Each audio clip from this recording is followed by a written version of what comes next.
শীতের এক সকালে শহরের কোলাহল থেকে বাঁচতে লেখক অরুণ এসে পৌঁছল এক পাহাড়ি গ্রামে। গ্রামটার নাম কুয়াশাপল্লী। নামের মতোই গ্রামটা প্রায় সারা দিন কুয়াশার চাদরে ঢাকা থাকে। গ্রামের চায়ের দোকানে বসে অরুণ শুনল এক অদ্ভুত কিংবদন্তির কথা।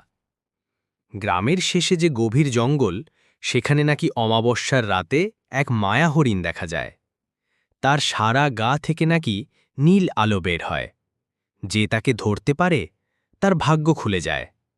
কিন্তু অনেকেই সেই হরিণের পিছু নিয়ে জঙ্গলে হারিয়ে গেছে, আর ফেরেনি। অরুণের লেখক সত্তা জেগে উঠল। সে ঠিক করল এই রহস্যের সমাধান সে করবেই। পরের অমাবস্যার রাতে সে টর্চ আর ক্যামেরা নিয়ে জঙ্গলের দিকে রওনা দিল।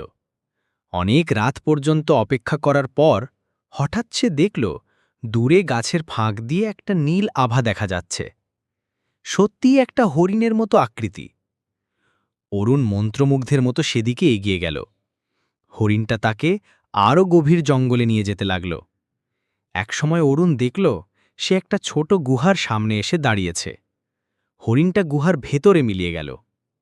ভয়ে ভয়ে অরুণ গুহায় ঢুকল। ভেতরে গিয়ে সে অবাক। সেখানে কোনো হরিণ নেই, আছে এক বৃদ্ধ সাধু। তার হাতে একটা কাঁচের লণ্ঠন, যার ভেতরে নীল রঙের এক বিশেষ পাথর জ্বলজ্বল করছে, আর দেয়ালের গায়ে লণ্ঠনের আলো ফেলে তিনি হরিণের ছায়া তৈরি করছিলেন। বৃদ্ধ হেসে বললেন, শহরের লোভী মানুষরা জঙ্গলের শান্তি নষ্ট করতে আসে, তাই তাদের ভয় দেখানোর জন্য এই মায়া হরিণের গল্প আমিই তৈরি করেছি।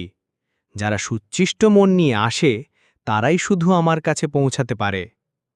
অরুণ তার গল্পের প্লট পেয়ে গিয়েছিল, তবে সেটা মায়া হরিণের গল্প নয়, বরং এক জ্ঞানী মানুষের প্রকৃতিকে বাঁচানোর গল্প।